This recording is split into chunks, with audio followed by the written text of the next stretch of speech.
l'Argentine a été surprise par le Paraguay et s'est inclinée à Asunción 2-1. L'Albiceleste compte 3 matchs consécutifs sans gagner en tant que visiteur. Le Paraguay a battu l'Argentine 2-1 à Defensores del Chaco pour accéder à la table. Messi est passé inaperçu et l'équipe de l'Albiceleste n'a pas joué à son meilleur niveau. Les buts de Sanabria et d'Alderete ont surmonté le but initial de Lautaro pour faire pencher la balance en leur faveur. Un début de match serein entre les deux équipes. Un début peu rythmé, où l'Argentine prenait le contrôle du ballon et le Paraguay attendait dans son propre terrain.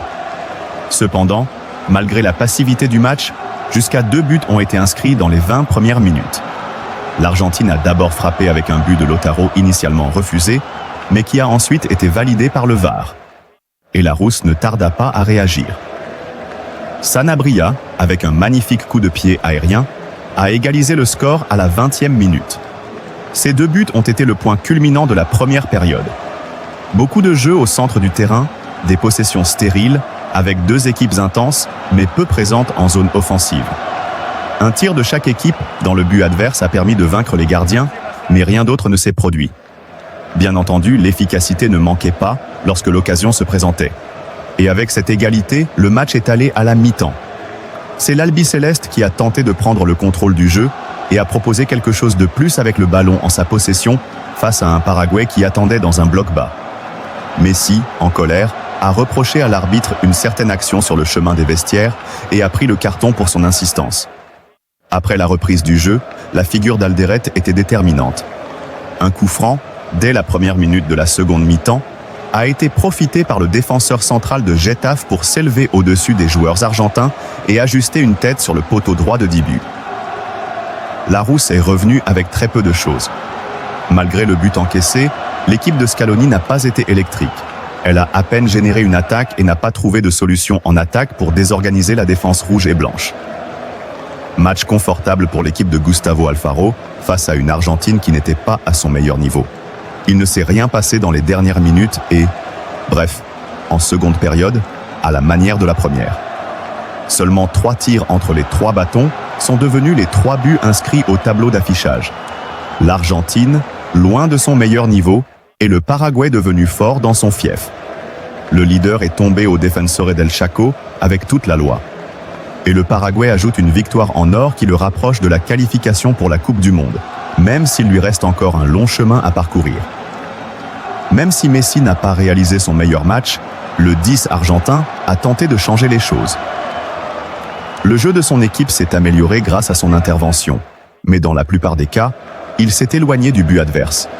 De plus, l'engagement paraguayen a empêché l'Albiceleste de causer beaucoup de problèmes dans la zone rivale.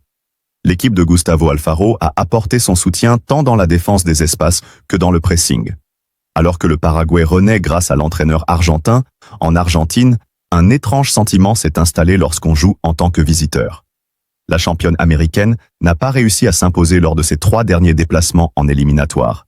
Et ça continue de se resserrer au classement. Vinicius fait revivre de vieux fantômes.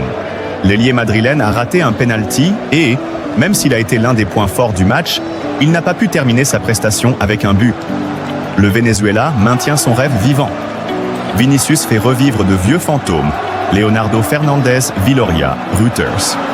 Le Brésil a perdu 2 points au Venezuela et n'a pas pu prolonger sa séquence de victoires suite à une performance irrégulière, avec des moments de jeu très élevés et d'autres en proie à des erreurs.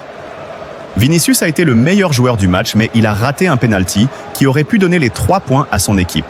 Sa mauvaise séquence de buts se poursuit dans la Canarinha, et bien qu'il ait débordé à tout moment et ait été un cauchemar pour la défense adverse, il n'a pas pu mener à bien ses actions.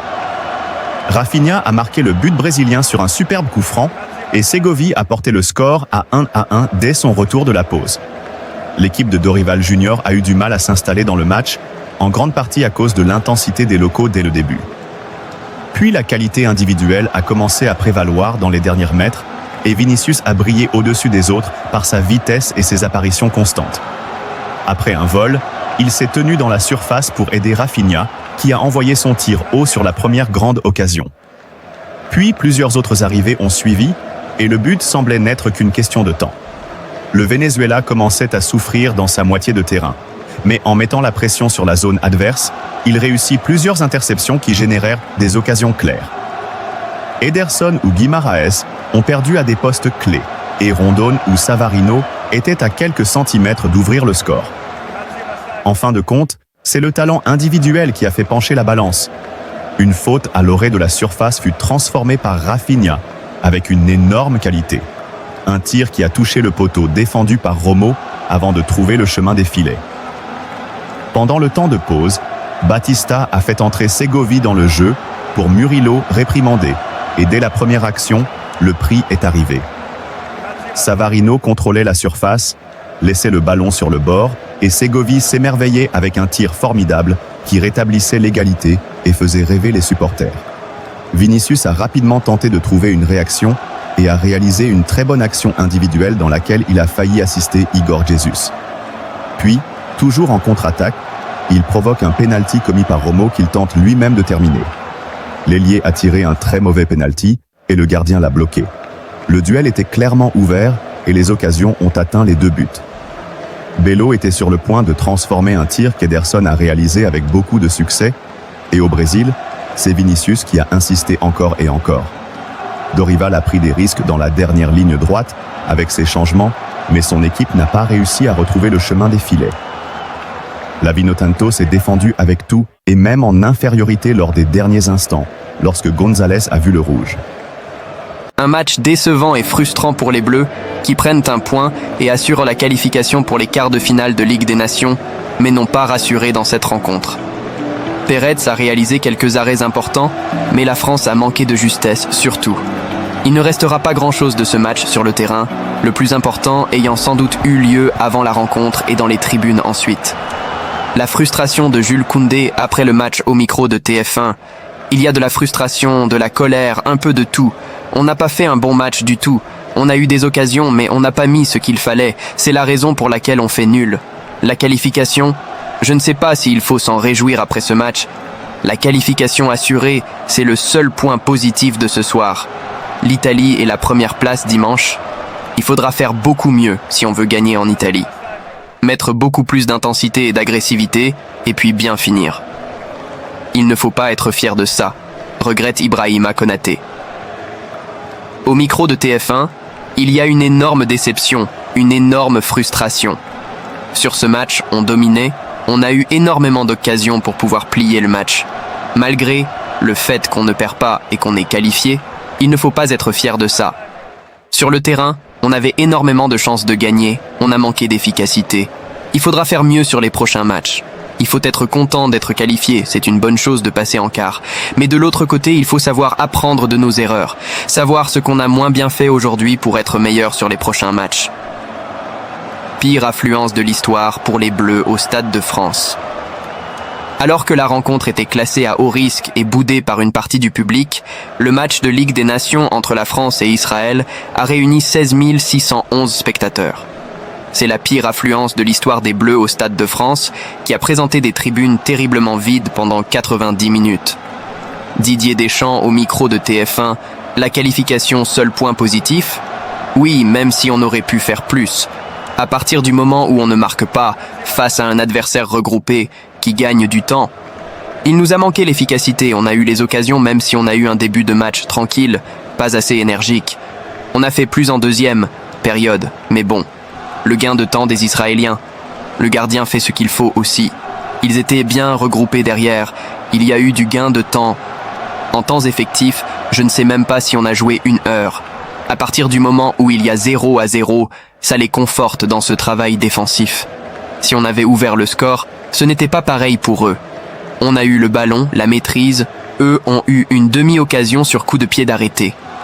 Le 4e 0-0 depuis le début de l'année. On restait sur 3 victoires. Je ne vais pas sauter au plafond en faisant 0-0 ici à domicile, que ce soit Israël ou un autre. La qualif, c'est la moindre des choses qu'elle soit assurée. Tout le monde a le droit d'avoir une période compliquée. Deschamps revient sur l'absence de Mbappé. Vous voulez me relancer? Il n'est pas là, donc je vais vous dire ce que j'ai déjà dit. Laissez-le tranquille. J'ai dit ce que j'avais à dire. Des fois, c'est bien de ne pas trop en dire. Il n'y a pas de sanction. C'est factuel. Il est dans une situation compliquée, je suis derrière lui. Il passe la période qui n'est pas la plus heureuse de sa carrière.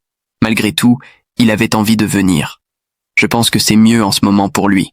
Tout le monde a le droit d'avoir une période compliquée. Il y a l'aspect physique, l'aspect psychologique aussi. Il y a sans arrêt des interprétations, que je parle ou que je ne parle pas. Donc je fais attention à peser mes mots.